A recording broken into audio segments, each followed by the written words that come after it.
আসসালামু আলাইকুম। বেনজিরের অবস্থা জানতে আমরা সরাসরি চলে যাচ্ছি আপডেট নিউজে। আপনার সঙ্গে থাকুন। যার বিরুদ্ধে দুর্নীতি, অবৈধ সম্পদের পাহাড় গড়ার কাড়ি কাড়ি অভিযোগ, সেই বেনজির আহমেদ এখন লাপাত্তা। দেশে নাকি বিদেশে জানে না দুদক কিংবা সরকার। ঘনিষ্ঠদের হাতে গণমাধ্যমে প্রথম সামনে আনে পরিবার সহ বেনজির আহমেদের বিদেশে চলে যাওয়ার বিষয়টি। অথচ যে ব্যক্তি অগোচরে বাংলাদেশের সীমানার বাইরে চলে গেল, যার ফিরে আসার নিশ্চয়তাও নাই, তাকে নিয়েই এখন যত সব আলোচনা।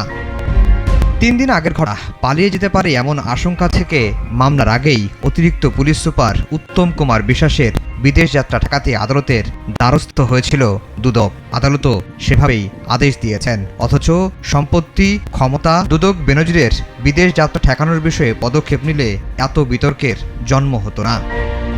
তবুও আশায় বাঁচে মানুষ। দুদকও বুক বেঁধে আছে তার ফিরে আসার অপেক্ষায়।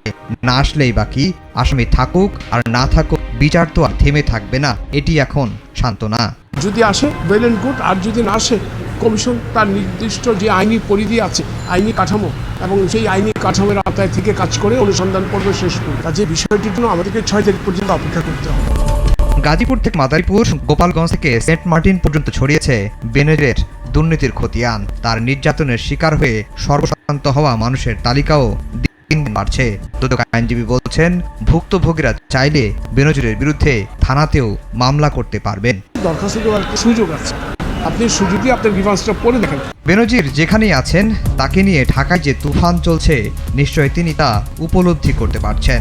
মনে মনে হয়তো বলছেন, পুলিশ শুধু ঘটনা ঘটার পরে না, কোনো কোনো ক্ষেত্রে ঘটনার আগে আঁচ করতে পেরে নিজেকে নিরাপদ রাখতে পারেন। পরবর্তী ভিডিওর জন্য সাবস্ক্রাইব করুন।